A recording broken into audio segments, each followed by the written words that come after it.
शरीर में बल बढ़ाने का रहस्य, बौद्ध की कहानी। अपनी जिंदगी खुशी से जियो, किसी भी बात की कोई परेशानी मत लो, अपने हालात से कभी मत डरो, हर जिंदगी के पल पल का मजा लेते हुए जिंदगी जियो। लेकिन इस वीडियो में हम डर को पूरी तरह से खत्म करने का एक रहस्य आपको बताएंगे, तो बिना देर किए चलिए उन कहानियों की शुरुआत करते हैं। पहली कहानी, मन के सब डर काल्पनिक है। एक बार एक व्यक्ति गौतम बुद्ध के आश्रम में रहने आया। आश्रम की शांति में 2 दिन बीत जाने के साथ सन्यासी की ओर आ रहा था।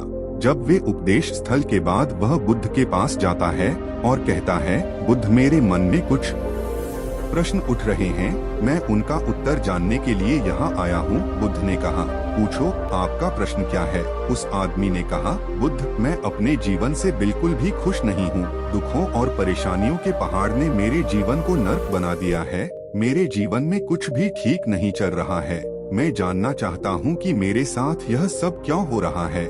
मैं इतना बदकिस्मत क्यों हूँ? बुद्ध ने कहा, सबसे पहले तो मुझे बताओ कि इसका कारण क्या है। आपके दुहक के लिए वे कौन सी बातें हैं जिनके कारण आप इतने परेशान और चिंतित हो गए? बुद्ध के प्रश्न पर कुछ देर सोचने के बाद उस व्यक्ति ने कहा, यह कैसा प्रश्न है? मैंने आपसे एक प्रश्न पूछा और आप उत्तर देने के बजाय पूछ रहे हैं। बुद्ध उस व्यक्ति की बात सुनकर मुस्कुराए, यदि तुम अपने दुख का कारण नहीं जानते हो तो तुम मुझसे यह उम्मीद कैसे कर सकते हो कि मैं तुम्हारे दुख का कारण जान पाऊंगा? व्यक्ति ने कहा, बुद्ध, लेकिन लोग कहते हैं कि आप भगवान हैं, आप सब कुछ जानते हैं, आप लोगों के मन को पढ़ते हैं, तब आपको मेरे दुहा का कारण पता चल जाएगा। बुद्ध हल्के से मुस्कुराए और गंभीर स्वर में बोले, तुम यह सोचकर गलती कर रहे हो कि कोई आएगा और तुम्हें तुम्हारी सभी समस्याओं से बाहर निकाल देगा, लेकिन ऐसा कभी नहीं होगा। केवल तुम ही हो जो तुम्हें तुम्हारी परेशानियों से बचा सकते हो। महसूस करें कि आपने आत्मज्ञान प्राप्त कर लिया है तो आप अपनी समस्या का समाधान कर सकते हैं। मैं भी आपके जैसा हूँ, फर्क सिर्फ इतना है कि सब कुछ साफ है। जिस दिन आपके जीवन की सभी समस्याएं दूर हो जाएंगी, उसी दिन से आपकी भी समस्या के लिए बुद्ध के पास की जरूरत नहीं पड़ेगी। बुद्ध ने उस व्यक्ति से पूछा, क्या तुमने कभी किसी फूल को ध्यान से देखा है?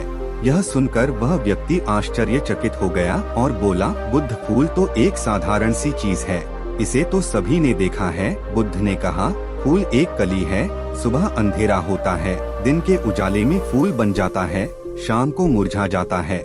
यदि फूल केवल इसी बात की चिंता करता है तो शाम तक उसे मुरझाकर गिरना ही पड़ता है, वह कभी खेल नहीं पाएगा। इस तरह अगर आप केवल अपने दुखों के बारे में ही सोच तो आप कभी खुश नहीं रह पाएंगे। इसलिए मैं आपको बताना चाहता हूँ कि आपके जीवन में अभी भी बहुत सी चीजें हैं जिनके बारे में अगर आप बारीकी से देखें तो आप अभी भी खुश हो सकते हैं। आप उनके बारे में सोचकर मुस्कुरा सकते हैं, आप अंदर से खुश हो सकते हैं। आप अपने जीवन की कमजोरी के बजाय अपने जीवन के सर्वश्रेष्ठ पर ध्यान केंद्रित करें। यदि आप अपने जाता है जबकि वह अपने शरीर को थका चुका होता है, लेकिन समझने जीवन में खुशी चाहते हैं, तो आपको इस शाश्वत नियम का पालन करना होगा, अच्छे पर ध्यान देना होगा और जीवन में सकारात्मक चीजें। मैं तुम्हें सिर्फ रास्ता दिखा सकता हूँ, मैं तुम्हें दिखा सकता हूँ कि उस रास्ते पर कैसे चलना है, लेकिन तुम्हें उस रास्ते पर चलना होगा। बुद्ध के ऐसे शब्द सुनकर वह आदमी कुछ देर तक जाता है, लेकिन इसके विपरीत जब हम कुछ ऐसा करते हैं जो शांत बैठा रहा। फिर उसने कुछ सोचा और कहा, लेकिन बुद्ध, मैं चलता हूँ, एक बात समझ नहीं आ रही, क्या मेरा पूरा जीवन एक ही तरीके से हल हो सकता है? बुद्ध ने बहुत धीरे से उत्तर देना शुरू किया। मान लीजिए कि कोई भविष्यवक्ता आपको बताता है कि आज शाम तक आपकी मृत्यु निश्चित है, जानकर आपको उन बातों की चिंता होगी जिनके बारे में आप अभी चिंता कर रहे थे। आपको याद भी नहीं होगा कि किस तरह की परेशानियां हैं और किस बात की चिंता कर रहे हैं। आप उस वक्त सिर्फ उस हकीकत के बारे में सोच रहे होंगे जिसे लोग मौत कहते हैं। अचानक आपको एहसास होगा कि जिन छोटी छोटी चीजों को आप उसकी सबसे बड़ी परेशानियां कहते थे, वह कुछ भी नहीं। अचानक आपको लगेगा कि चिंता करना बेकार है, आज शाम तक मैं दुनिया छोड़ने वाला हूँ और आप पाएंगे कि आपके पूरे जीवन के वे क्षण व्यर्थ हो गए जो आपने चिंता, ईर्ष्या और व्यर्थ कष्ट में बिताए होंगे।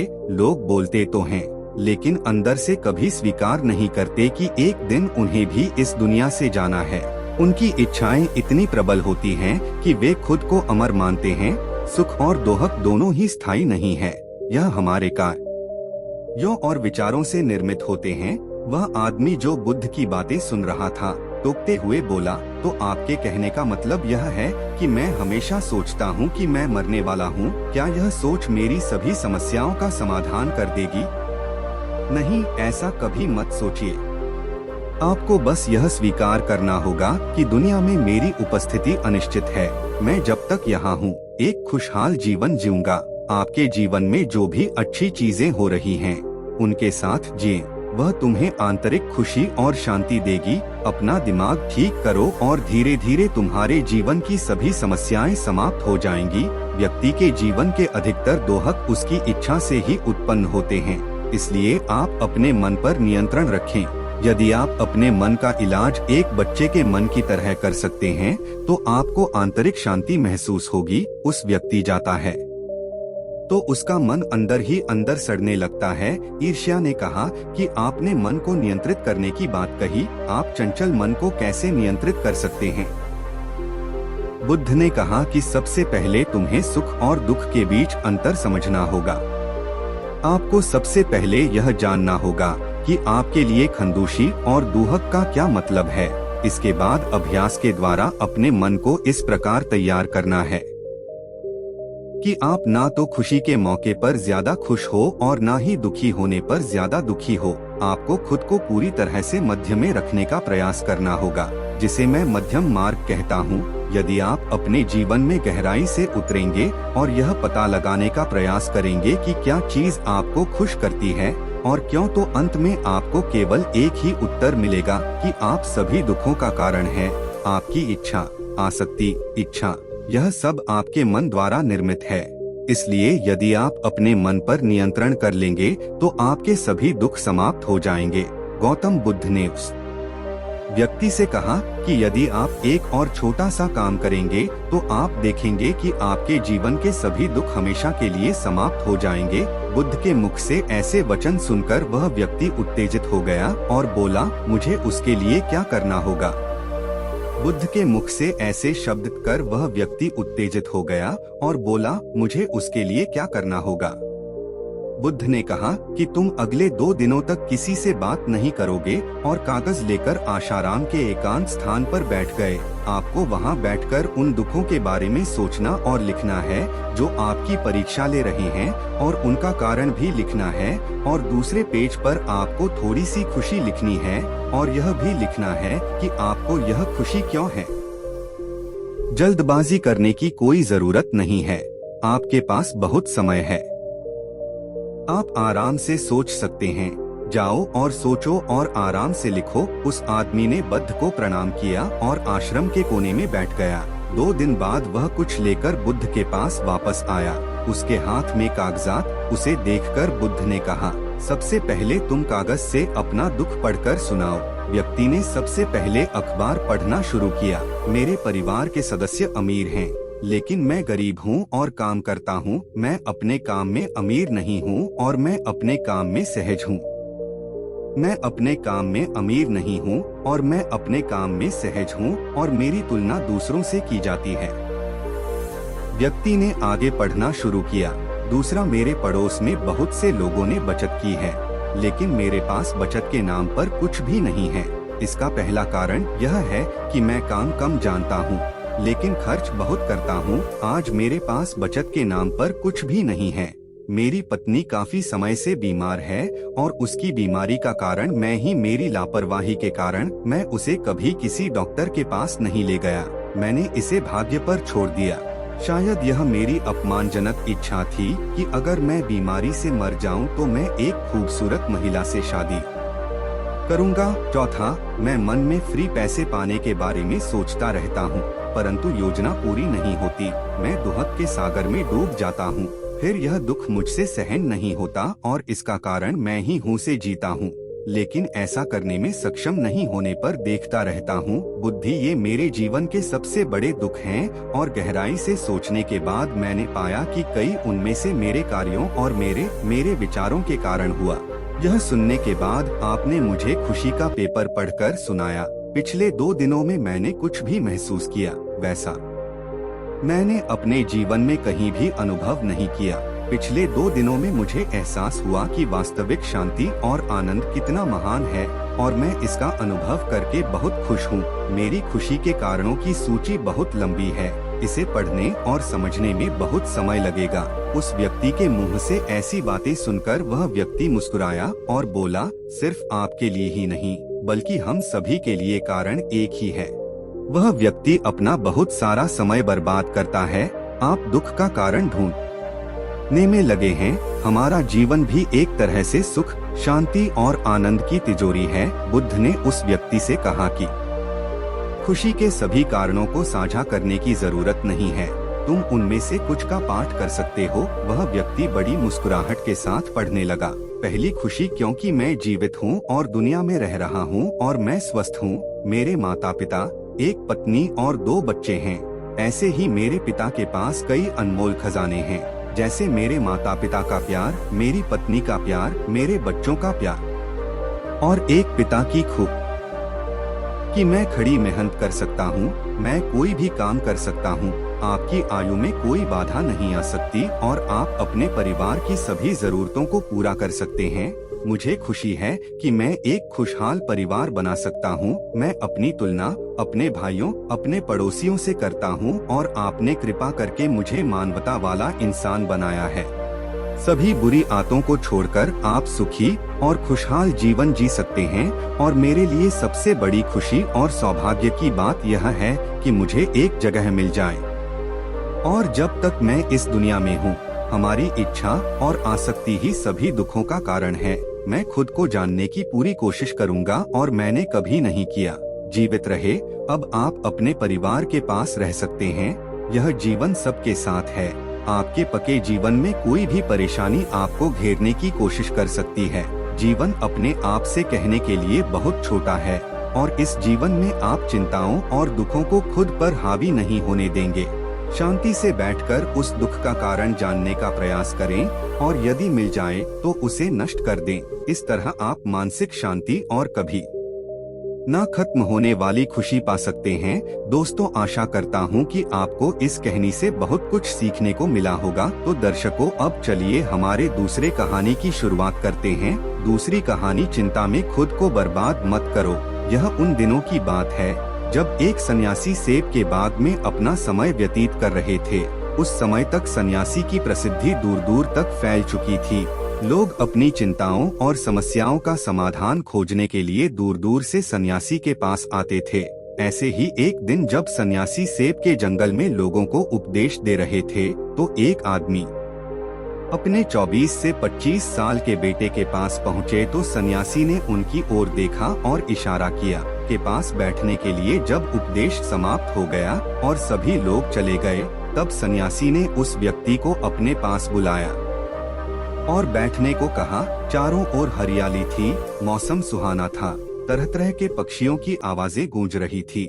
ऐसा नजारा देखकर उस व्यक्ति को अंदर से बहुत शांति महसूस हो रही थी।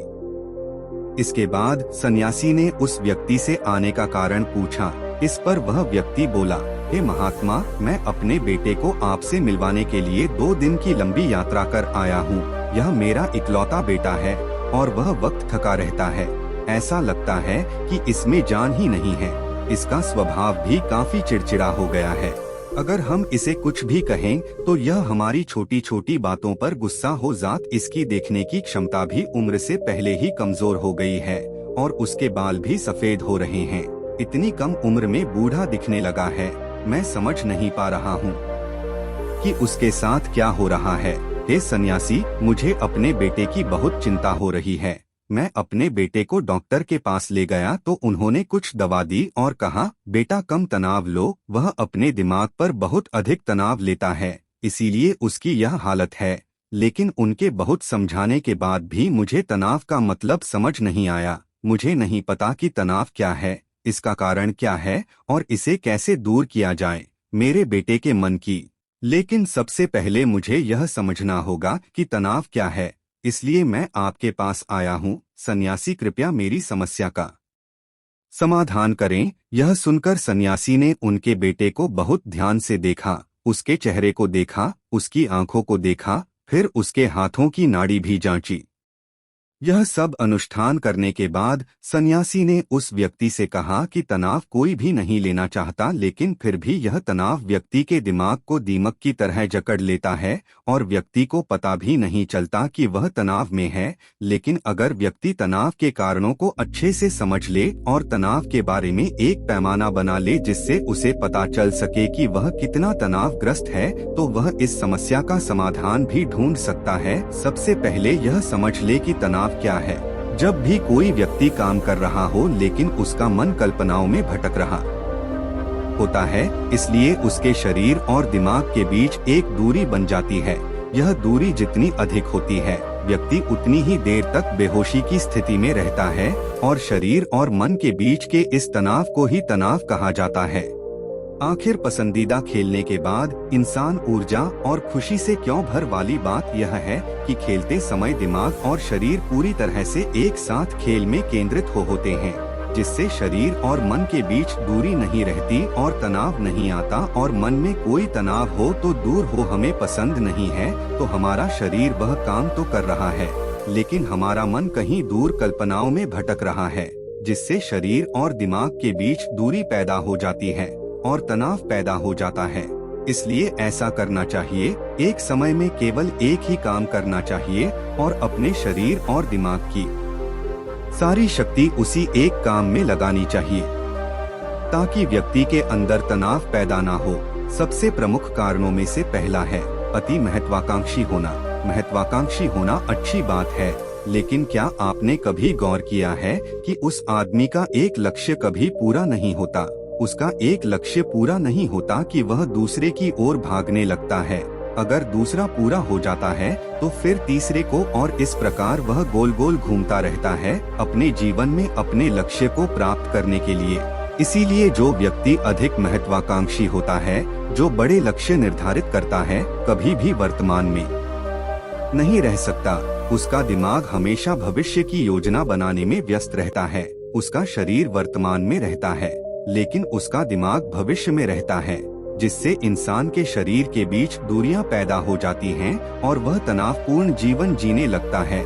सन्यासी के मुख से यह बात सुनकर लड़के ने सन्यासी से कहा कि इसका मतलब है कि हमें लक्ष्य नहीं बनाना चाहिए, क्योंकि लक्ष्य निर्धारित करना भी महत्वाकांक्षा है।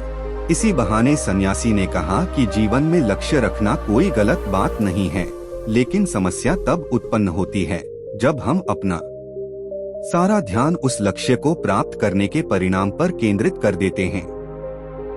व्यक्ति को वर्तमान में जीना चाहिए, एक लक्ष्य निर्धारित करें और उस लक्ष्य को प्राप्त करने के लिए कड़ी मेहनत करते रहें। लेकिन साथ ही आपको यह भी ज्ञान होना चाहिए कि आप अभी भी वर्तमान में जी रहे हैं और वर्तमान सत्य है। सन्यासी ने आगे कहा कि ईर्ष्या तनाव का एक और बड़ा कारण है। जब कोई व्यक्ति ईर्ष्या और ईर्ष्या से भर एक आंतरिक घाव है, यानी मन का घाव, इंसान के शरीर का घाव तो ठीक हो सकता है लेकिन मन का घाव कभी नहीं भर सकता। इसलिए कभी भी दूसरों की उन्नति और खुशी से ईर्ष्या नहीं करनी चाहिए। ईर्ष्या तनाव का कारण बनती है। इसके बाद सन्यासी ने तनाव का अगला कारण बताया और कहा कि अरुचिकर काम भी मन में तनाव पैदा करता है। जो काम हमें करना पसंद नहीं है, उस काम में हमारा मन नहीं लग पाएगा, हमारा शरीर वहीं बैठ जाएगा, लेकिन हमारा मन कल्पना की उड़ान भरता है, जिससे शरीर और मन के बीच दूरी पैदा हो जाती है और व्यक्ति तनावग्रस्त हो जाता है। इसलिए व्यक्ति को हमेशा अपनी रुचि के अनुसार ही कार्य करना चाहिए। यदि व्यक्ति ने यह तय कर लिया है कि उसे कौन सा काम करना है और वह उस काम को अपने जीवन का लक्ष्य बना लेता है, तब वह काम उसके लिए काम नहीं बल्कि खेल बन जाता है।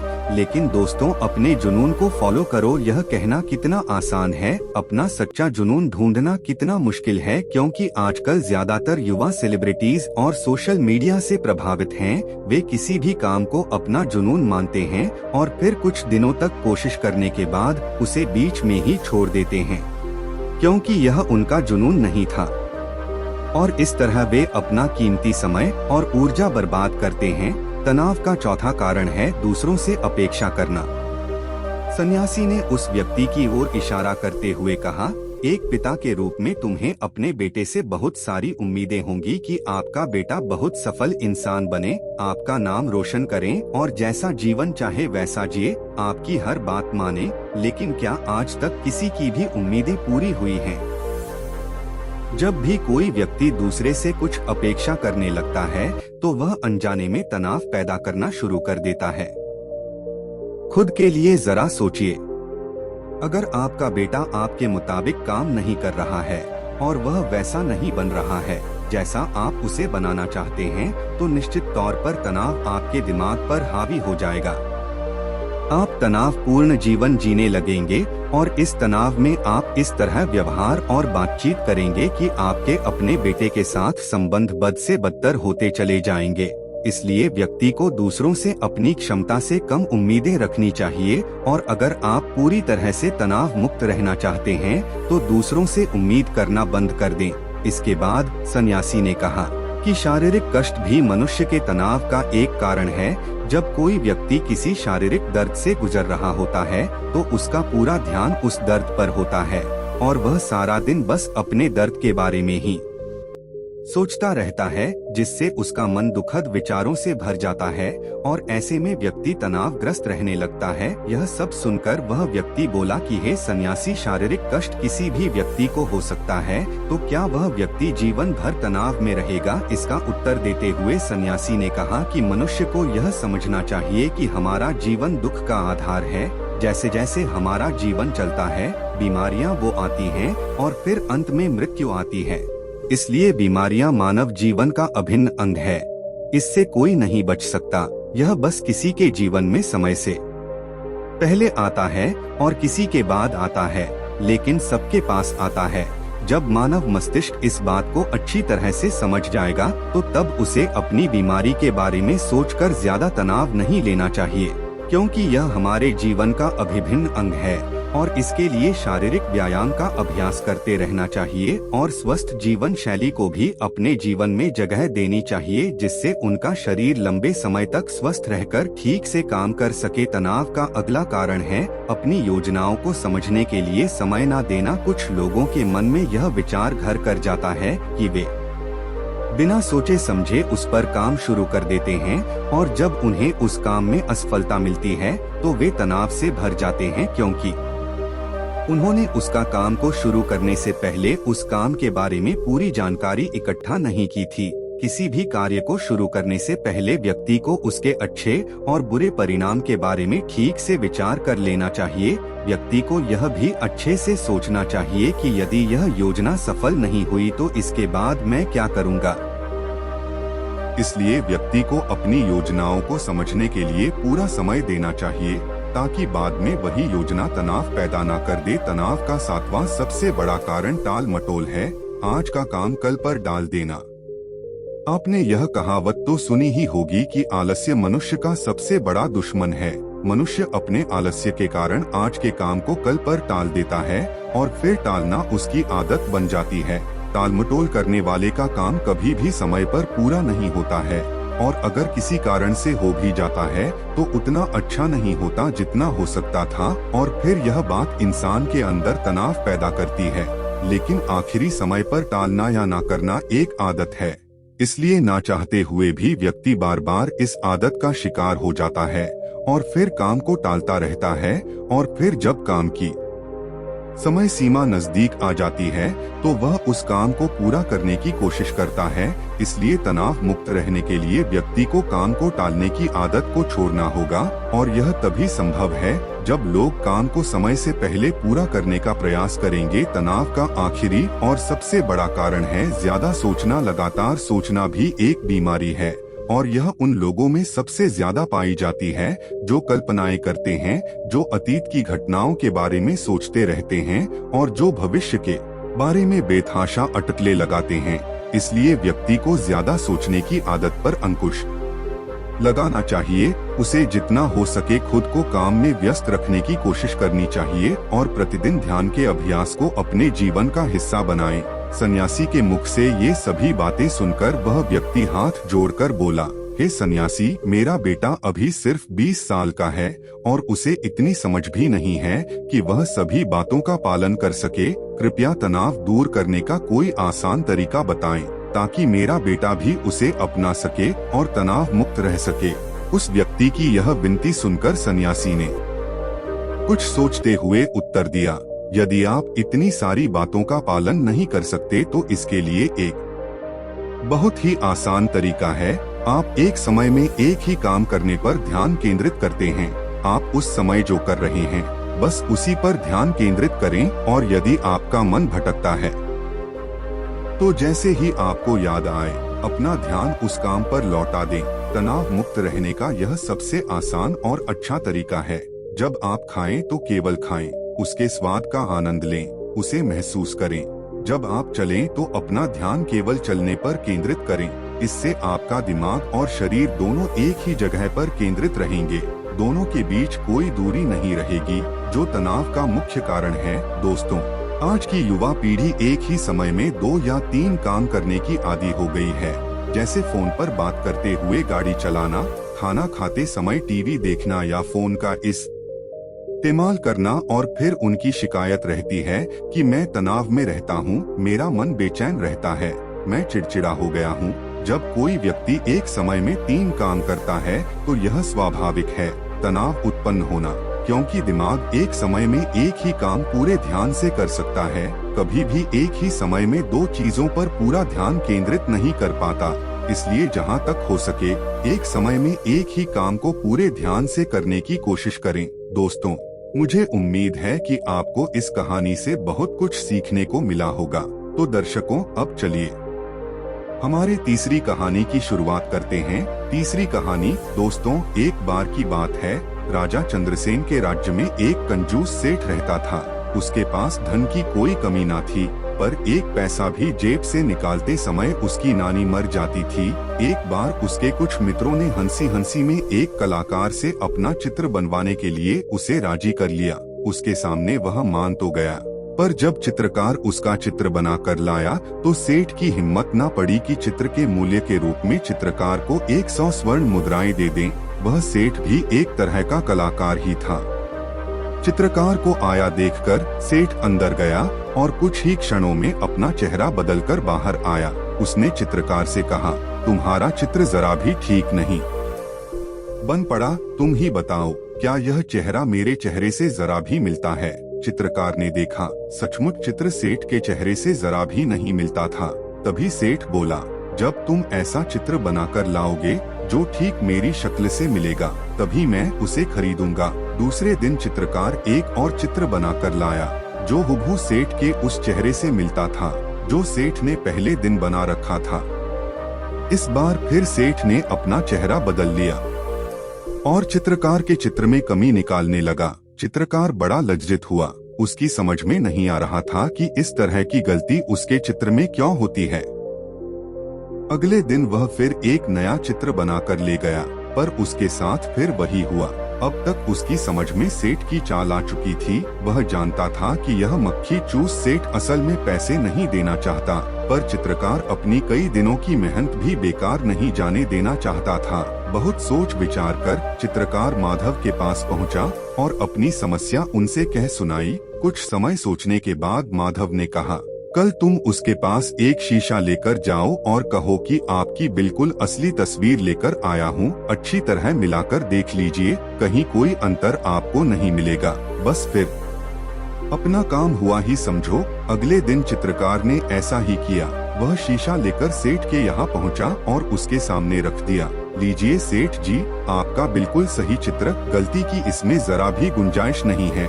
चित्रकार ने अपनी मुस्कुराहट पर काबू पाते हुए कहा, लेकिन यह तो शीशा है। सेठ ने झुंझलाते हुए कहा, आपकी असली सूरत शीशे के अलावा बना भी कौन सकता है। जल्दी से मेरे चित्रों का मूल्य 1000 स्वर्ण मुद्राएं निकालिए। चित्रकार बोला। सेठ समझ गया कि यह सब माधव की सूझबूझ का परिणाम है। उसने तुरंत 1000 स्वर्ण मुद्राएं चित्रकार को दे दी। दोस्तों, इस कहानी से हमें यह सीख मिलती है कि हमें लोगों को मूर्ख नहीं समझना चाहिए और उन्हें मूर्ख बनाने का प्रयास नहीं करना चाहिए, क्योंकि जब हम दूसरों को मूर्ख बनाने का प्रयास करते हैं तब असल में हम ही अपने बुने हुए जाले में फंस जाते हैं। लेकिन कभी कभी जहां अपनी अच्छाई ही हो उस जगह हमें झूठ जरूर बोलना चाहिए। तो दर्शकों, अब चलिए हमारे चौथे कहानी की शुरुआत करते हैं। चौथी कहानी वही। अब एक और कहानी की शुरुआत कुछ इस प्रकार होती है। एक गांव में एक दिन कुश्ती स्पर्धा का आयोजन किया गया। हर साल की तरह इस साल भी दूर दूर से बड़े बड़े पहलवान आए। उन पहलवानों में एक पहलवान ऐसा भी था जिसे हराना सबके बस की बात नहीं थी। जाने माने पहलवान भी उसके सामने ज्यादा देर टिक नहीं पाते थे। स्पर्धा शुरू होने से पहले मुखिया जी आए और बोले, भाइयों, इस वर्ष के विजेता को हम लाख रुपए इनाम में देंगे। इनामी राशि बड़ी थी। पहलवान की चुनौती सुन उसने मैदान में उतरने का निर्णय लिया और पहलवान के सामने जाकर खड़ा हो गया। यह देख वह पहलवान उस पर हंसने लग गया और उसके पास जाकर कहा, तू मुझसे लड़ेगा, होश में तो है ना। तब उस दुबले पतले व्यक्ति ने चतुराई से काम लिया और उस पहलवान के कान में कहा, अरे पहलवान जी, मैं कहाँ आपके सामने टिक पाऊंगा। आप ये कुश्ती हार जाओ, मैं आपको इनाम के सारे पैसे तो दूंगा ही और साथ में 3 लाख रुपए और दूंगा। आप कल मेरे घर आकर ले जाना। आपका क्या है? सब जानते हैं कि आप कितने महान हैं।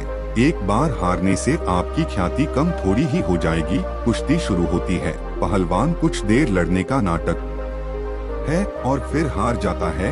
यह देख सभी लोग उसकी खिल्ली उड़ाने लगते हैं और उसे घोर निंदा से गुजरना पड़ता है। अगले दिन वह पहलवान शर्त के पैसे लेने उस दुबले व्यक्ति के घर जाता है और 6 लाख रुपए मांगता है। तब वह दुबला व्यक्ति बोलता है, भाई किस बात के पैसे? अरे वही जो तुमने मैं मुझसे देने का वादा किया था। पहलवान आश्चर्य से देखते हुए कहता है। दुबला व्यक्ति हंसते हुए बोला, वह तो मैदान की बात थी जहां तुम अपने दाव पेंच लगा रहे थे। वहां मैंने अपना लगाया, पर इस बार में दाव पेंच तुम पर भारी पड़े और मैं जीत गया। मित्रों, यह कहानी हमें सीख देती है कि थोड़े से पैसों के लालच में वर्षों के कड़े परिश्रम से कमाई प्रतिष्ठा भी कुछ ही पलों में मिट्टी में मिल जाती है और धन से भी हाथ धोना पड़ता है। अंततः हमें कभी अपने नैतिक मूल्यों से समझौता नहीं करना चाहिए और किसी भी तरह के भ्रष्टाचार से बचकर रहना चाहिए। दोस्तों, मैं उम्मीद करता हूं कि यह कहानी सुनने से आपके जीवन में अच्छे बदलाव आए होंगे।